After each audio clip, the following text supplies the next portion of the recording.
Hi everybody, I'm Tim from troutandfeather.com, and in this fly tying tutorial we're going to tie the Soft Hackle Pheasant Tail. It's a wet fly that also doubles as an emerger. Stay tuned.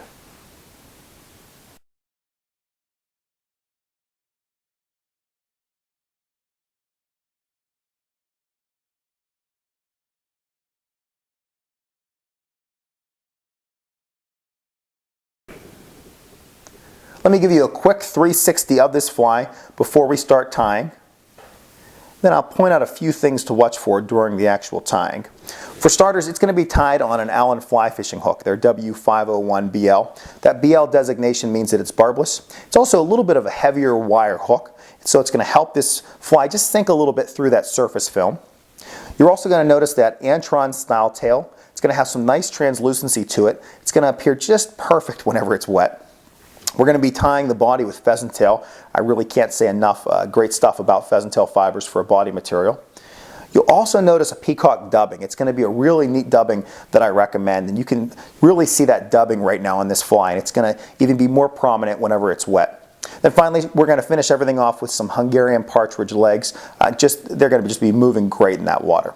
All right, well, with all that said, now let's get this fly out of the vise. Let's get a bare one in there, and let's start tying this Soft Hackle Pheasant Tail. All right, let's start tying this Soft Hackle Pheasant Tail. In my Stonfo Transformer vise, I have a hook from Allen Fly Fishing. This is their W501BL. It's a nymph and wet fly hook. I really like it. It's 1X heavy, so it provides just a little bit more weight than your average hook, which will allow this soft hackle to ride just in that surface film right where we want it. Our thread we're going to be using is 8/0 uni thread. The color is an olive dun. I'm just going to start that and build a nice little base. As we start to get near the point of the hook, right around that area, we're first going to add our trailing shuck. The trailing shuck is going to be tied out of this really great material. It's called ice fur. The color is camel tan. I'll talk a little bit more about this after the tying portion of the video, but basically we're going to pull out a little clump of it. Going to snip that clump away. I'm not going to worry about how far it's going to go past the bend of the hook right now. Instead, let's just get it tied in. If you notice, I'm going to kind of pull it onto my side of the hook. Then I'm going to let the thread just even it out. We'll get rid of this tag end. I'm actually going to let that kind of cut that at a little bit of an angle so it can, we'll just say, kind of peek towards the front. Next, we're going to tie in our ribbing. Our ribbing is also from Uni. It's Uni French. The color is gold. The size is small. I have a piece of wire already pre-trimmed. When I tie that in, I'm also just going to come back up, tie in the butt ends of that trailing shuck. Then we're going to make our way back one more time, and now we're going to tie in the body material. For the body, we're going to be using pheasant tail. But what's nice about this, if you're a pheasant hunter like me, and maybe you have a tail that you fortunately got the pheasant, but maybe all the fibers aren't exactly perfect, you can use those fibers for this one right now, because we're not going to be placing the tail of these fibers, we'll say the tips of the fibers, pointing off the bend of the hook. Instead, we're just going to be using the actual fibers themselves for the body material. So we don't really have to worry about evening them or any of that stuff. Instead, I'm just going to trim around 5 or 6 fibers. I'm going to grab them by the tip, and I'm just going to trim away the tips. Those tend to be really fragile parts of the fibers, and we don't want those interfering with this hook whatsoever. So I'm just going to lock those in. Now I want to make sure that the tips of them are pretty close to the thorax. Then I'm going to wind back. And don't be afraid if you wind kind of, I don't want to say past the point of no return, but you don't have to worry about your thread hanging directly where the barb would be, even though this is a barbless hook. You can go back a little bit further because this is going to be representing that emerger stage of the fly. So don't worry about being extremely critical with your placement on this one. All right, next we're going to wrap our pheasant tail fibers forward.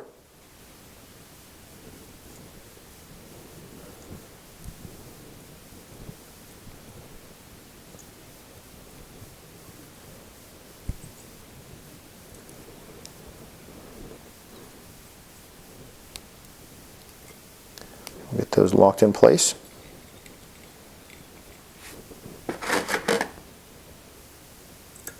And then to truly lock them in place, we're going to counter wrap our ribbing. So basically I'm going to wind it in the opposite direction. We want to take our time with this because this ribbing is going to show through. Now, does it matter if it's lined up perfectly for the trout? Nah, definitely not. But for our purposes, let's get it evenly spaced out. Then when I get near the head, I'm going to take a couple extra turns. If I provide a little bit of weight up here, that's not a bad thing. I'm just going to lock it in place with a few wraps on both sides of it. Then I'm going to take it and just helicopter it away. Then we don't have to worry about trimming it. All right, we only have a couple materials left. Next, I'm going to add a little bit of dubbing. Now, the pheasant tail traditionally will have some peacock curl at the front for that thorax, but in this case, we're going to go with a little peacock dubbing. The color is Peacock Eye. This is by Simon Ltd. It's really cool stuff. It's got some great color to it.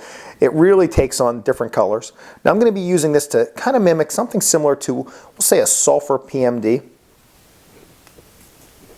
And it also has that look to possibly a blue wing olive. So this could mimic a couple different emerging insects.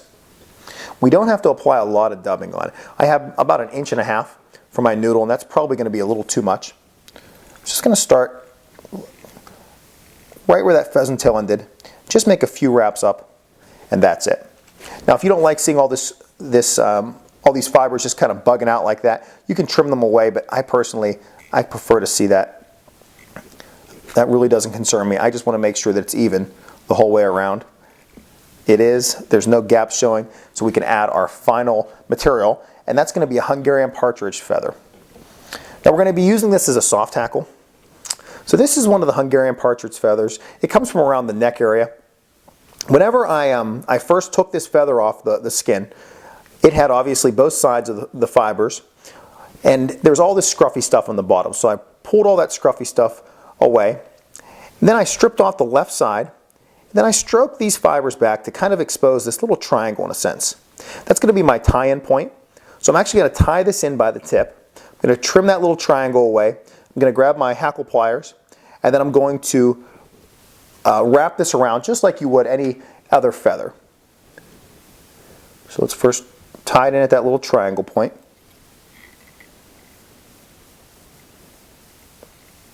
That's all we really need there. I'll show you how that looks right now. We're going to get our scissors. We want to make sure we really trim that back so so those fibers don't protrude over our eye. Okay, so we have everything locked in place. I'm going to grab a pair of hackle pliers. These are Stonfo Elite hackle pliers. I really can't say enough about these.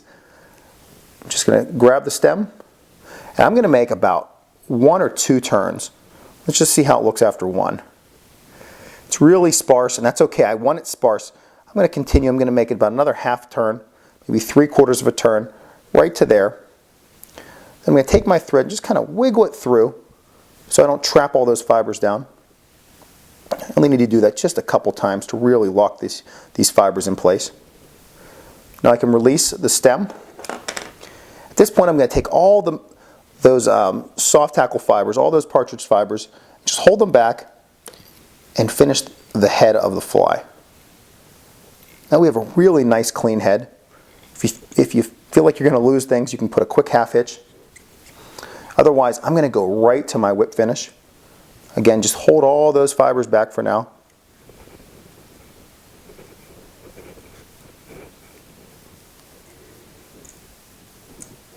All right, now we have our scissors in our hand. We're going to get rid of the thread. I'm also going to grab that stem. You can see there's a few fibers coming with it. That's perfect. I'm going to try to make a really precise cut here. There we go. And then finally we have to trim away our trailing shuck. Now the length really can vary based on what you think about the nymphal shuck that's trailing behind this fly. Most of the we'll say quote-unquote experts recommend it to be about half the body length. And I tend to agree. If you go somewhere around there, you can go short, you can go long. Depending on how you've seen this fly tied before, a lot of tyers will say they recommend simply using one side of their scissors, because if they pull straight up there, it's going to really allow that to show a scraggly tail. And I definitely agree with that, but I'm not going to say you absolutely have to do that. So I'm going to go about that length. And now if I give you a quick 360 of it, you can see our finished soft hackle pheasant tail. Just a really great looking fly. We have a lot of really great things going on here, including that trailing shuck, and then you can see that really incredible thorax with that Saman peacock dubbing. That's something that really will just shine through. And then finally we have those Hungarian partridge legs, which are going to be moving just greatly. They're going to have so much breathability to them in the water. Well, now that we've finished tying this pattern, let's talk just a little bit more about it, both from a tying and from that fly fishing perspective. Let's talk a little bit more now about this pattern, and there are so many great characteristics that you probably picked up during the tying. For starters, let's kind of concentrate on the 3 areas that you can make changes to, and these are going to be changes that I'm going to recommend based on the waters that you fish. We're talking about the tail, the thorax, and the legs. For starters, I didn't use a tail per se. Instead, I chose to use some type of antron fibers, and what those are going to represent will be the trailing shuck. So if you think about it, whenever a mayfly nymph starts to basically change or transition from a nymph to an adult, it's going to be in its nymphal case. That nymphal case is going to start to kind of crack open, and it's going to trail the fly. We call that the nymphal shuck. And we're going to use those antron fibers to represent that shuck. Now you can also change those a little bit. You can make them a little bit darker, though I really prefer to go with that camel color. And that's really a color antron that I'm constantly on the lookout for. Whenever I find it, I try to buy as much of it as possible. For some reason, I really like that light color, and it just gives that shuck a little bit more prominence trailing the fly. Now some other options you have in the tail, you can go with a straight pheasant tail. You can use coq de lion, wood duck. Basically, the sky's the limit, especially if you want it to look more like that nymph versus that trailing shuck. As you move up into the fly, the thorax is something else you can absolutely vary. Now, there's just we'll say a plethora of colors that you can go from, but kind of think of it as whatever nymph this is going to be representing, as it's making that emergence to the adult, think about that adult body color, and you may want to go with a thorax of that color to really give that indication to the fish that, hey, maybe we have a sulfur coming out of this nymph, or a blue-wing olive, or a Hendrickson, or a Cahill, and I think you get the drift. Finally, whenever we talk about the legs, we're using Hungarian partridge feathers on this one right now, but really there are so many different feathers out there that you can use. And that's kind of one of the comments that I'd like to make to all of you. If there's another soft hackle that you prefer to use at the front of a fly, please mention it in the comment section below, because I know there are so many others out there. We're talking grouse, woodcock, pheasant, chucker. There are so many other birds out there, and I recently just received an email from a gentleman, from Chris I believe is his name, and he was asking, geez, what other birds should I be using? So if there's something else that you really prefer to use for your soft hackles, mention it down below in the comment section so others can kind of see what else is being used on a regular basis out there. One final little thing that you can kind of consider would be to add a bead to the front of it. Now, by placing a bead on the front of it, you're definitely going to have this go a little bit further down in the water column. Is that a good thing or a bad thing? It really just depends on how you're trying to fish it. I typically don't add a bead because I'm going to be fishing this fly in, we'll say, the top half of the water column, because I really want the fish to look at this as that transitional fly, that emerger that's really going to kind of clue us in between that nymph to the adult. So I prefer to kind of keep that near that top section, and sometimes I'll even fish this below a dry. So we can kind of classify this as a dry dropper type of fly, and I'll fish it in that type of situation. But if you plan on fishing this a little bit deeper, then don't hesitate to add a bead to get it down in the water column a little bit. Speaking of fishing it, this is a fly that I will fish at the heads of pools, the tails of pools, through pools, and in riffles. Basically, this is just one of those all-purpose flies that really, honestly, it just tends to work. Now, I do tend to fish this fly whenever I see fish flashing a little bit. So I know that they're either taking nymphs as they start to come off the top, or I'll also fish it at times whenever I see fish near the top of the surface of the water, because then I know that they may not be picking off duns yet, but they're probably pretty close to that phase. Well, with all that said, I really do hope you enjoyed watching the tying of this fly, the Soft Hackle Pheasant Tail. If you'd like to watch more of my YouTube fly tying and fly fishing tutorials, you can check them out on my website, which is troutandfeather.com. I also have a Facebook account linked to that page and an Instagram account, so you can check me out on all those social media platforms. If you have any questions or comments, you can email me at tcammisa@gmail.com, and you can also leave them down below in the comments section of this video. Well, once again, thank you everybody for watching this fly tying video, this fly tying tutorial, and I hope you enjoyed it, and more importantly, I hope you get some of these patterns in your fly boxes.